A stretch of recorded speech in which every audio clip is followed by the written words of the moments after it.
Under the Trump administration, we will revoke the student visas of radical anti-American and anti-Semitic foreigners at our colleges and universities, and we will send them straight back home. They go back home. Enjoy your life.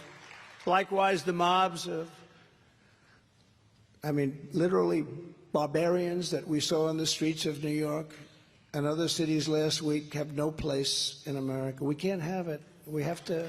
No country can sustain it. And we all want to be nice, but no country can sustain it.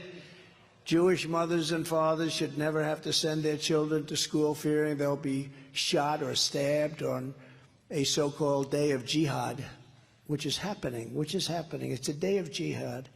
Under my administration, we will proactively send ICE to pro-jihadist demonstrations to enforce our immigration laws and remove the violators from our country. Many of these people are not from our country, and many of them are being supported with radical left money.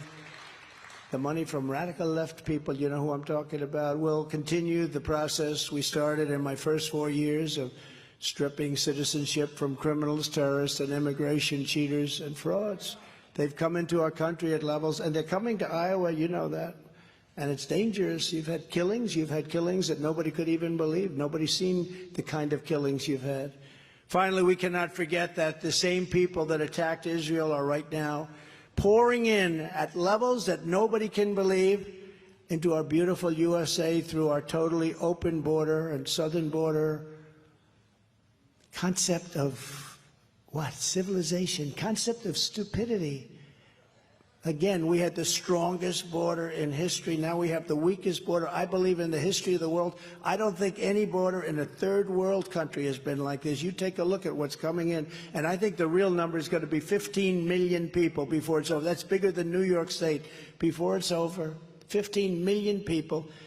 And many of those people, again, I say it, they're from prisons, they're from mental institutions, and they're terrorists. Congratulations. This is what this man has done to our country. We will be paying the price for this for years to come if we do not do something about it immediately. You know, I do something sometimes called the snake. Did anyone ever hear of the snake? Did you hear of it? Should I do it? Should I do it? Because I have it here, and we have lots of time today. What the heck? I'm actually going back to New York tonight. I'd rather be right here with you right now. But we have plenty of time, and it's a snake. And what it is it's representative of the people that we're allowing into our country, because we know who they are. We're trying to be nice, but sometimes you can't be so nice. You have to do it. We have to run it like a country. You look at some countries have absolutely no problems. You look at others, they're a disaster. But our country is one of the great disasters of the world. We've gone from a great nation to a nation that's got problems like we've never had before. So this has to do with immigration. This has to do with Israel and what's taking place in Israel with the people that did that horrible, horrible thing 2 weeks ago on her way. And I think who's heard this before? Who? Should I do it again? Any no's? I don't think so.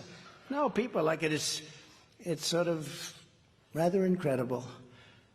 On her way to work one morning, down the path along the lake, a tender-hearted woman saw a poor, half-frozen snake. His pretty colored skin had been all frosted with the dew. Poor thing, she cried, I'll take you in and I'll take care of you. That's exactly what we're doing, right? I'll take care of you.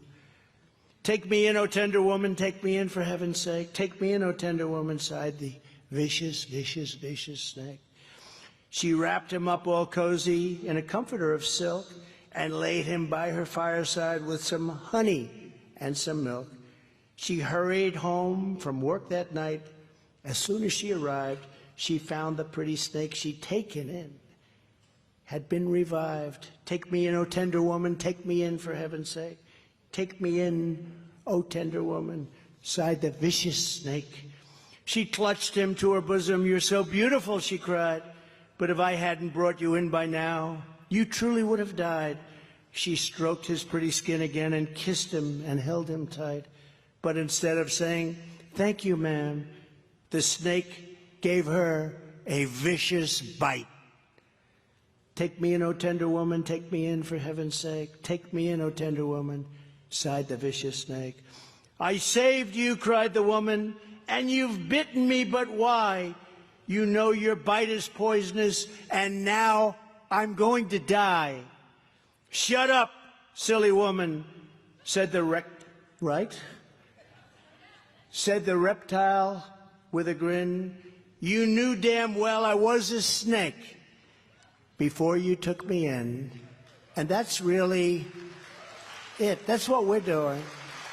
We're taking in people.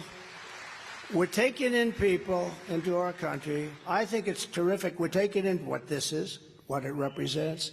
We're taking in people into our country that are going to cause tremendous problems, and most people don't want to talk about it. Upon our inauguration, because it's our inauguration, it's not my inauguration, we're all president as far as I'm concerned, because what I spent on this deal, I thought it was going to be a lot, but it's billions and billions, and I don't mind at all. I mean, Bloomberg spent what? Michael Bloomberg, $2.5 billion, and he only got the first question, right? He was decimated with the first question, $2.5 billion. But I spent a lot to do this, and I'm very glad. Somebody said, are you glad you did it? I said, yes, absolutely. They thought I'd say no. I had a nice life before this, you know. I had a life of, you wouldn't believe how nice my life was. This is a little different, but there's nothing like this, because we're doing an incredible job for our country. We won't have a country. We won't have a country. I think if this election turns out to be rigged, and we have the best lawyers in the world this time, nobody thought they could pull that off, but if it's a rigged election or a fake election, or if we lose this election, we are going to have, I believe, no country left. I believe that's going to happen. But I will terminate every open borders policy of the Biden administration and begin the largest domestic deportation operation in American history, larger than Eisenhower's, including all of the illegal aliens from countries that hate us. These are countries that hate us. And I will invoke the Alien Enemies Act to remove all known or suspected gang members, drug dealers, cartel members, and security threats from any kind and of any kind from the United States of America. We're going to get them out of our country. It's going to happen fast, too. It's no wonder the far-left lunatics are getting desperate to stop our movement by any means necessary.